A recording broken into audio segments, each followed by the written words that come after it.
menangkap tanpa konfirmasi tindak pidana. Ini mengacu kepada bahwa penyelidik atas perintah penyidik bisa melakukan penangkapan.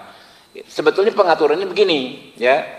Pertama, penangkapan itu harus dilakukan setelah adanya penetapan tersangka. Penetapan tersangka itu tentu mensyaratkan dua alat bukti, ya.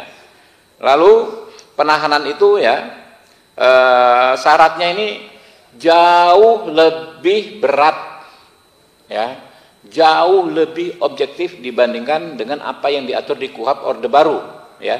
Di KUHP Baru penahanan bisa dilakukan pertama apabila tersangka mengabaikan panggilan 2 kali berturut-turut. Ini kan sangat objektif.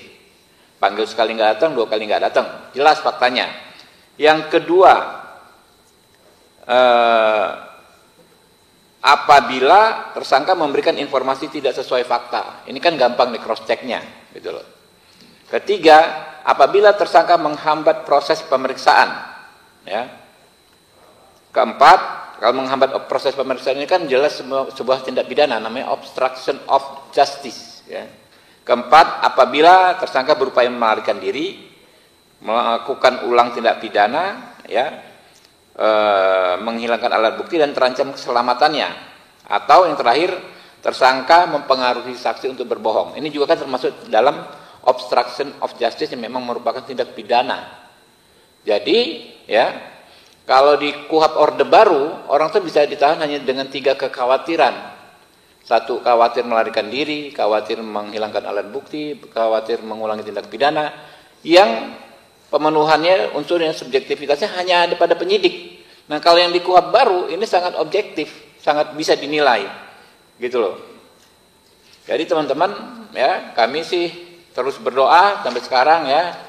Rekan-rekan Komisi 3 kita di grup, bismillah kita doakan hari ini bisa disahkan, ya.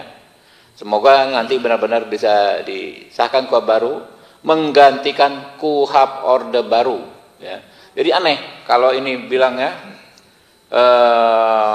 ada poster lain berarti kamu bisa jadi korban KUHP Baru. Lah, mereka nggak ngomong. Sekarang ini banyak sekali orang menjadi korban KUHP Orde Baru. Lihat misalnya rombongannya kelompoknya Roy Suryo dan segala macam. Itu kan korban KUHP Orde Baru. Kenapa? Ya. Kalau menurut standar KUHP Baru, Roy Suryo CS ini penanganan kasusnya bisa dengan restoratif justice. Tapi di KUHP Orde Baru itu nggak diatur. Gitu loh. Kalau menurut KUHP Baru, ya, terhadap Roy Suryo dan kawan-kawan itu sangat sulit untuk dikenakan penahanan. Karena syaratnya sangat objektif. Hampir nggak mungkin ditahan, orang-orangnya jelas semua, nggak lari dan lain sebagainya.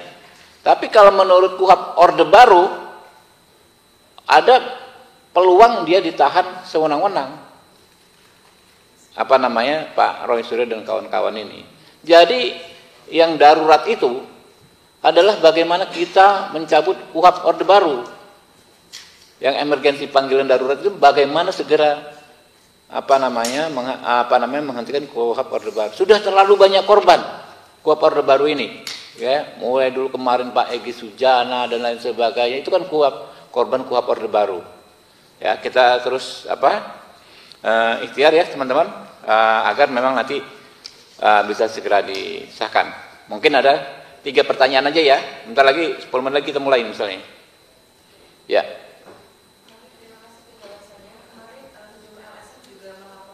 Anggota Panjara KUHP ke MKD dengan dugaan pelanggaran etik karena memanipulasi partisipasi berhubungan. Apakah MKD akan menindaklanjuti laporan itu? Saya nggak datang pertama ya, baru datang atau enggak? Saya ngomong sejak awal tadi.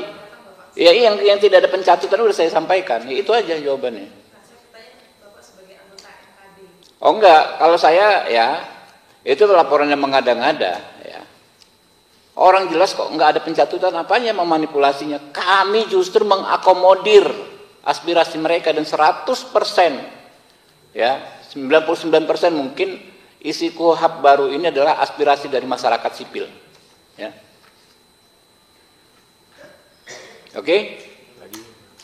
2 lagi, kalau enggak ada, oke, ya. Nanti cukup, ya. Terima kasih. Bila itu, wassalamualaikum warahmatullahi wabarakatuh.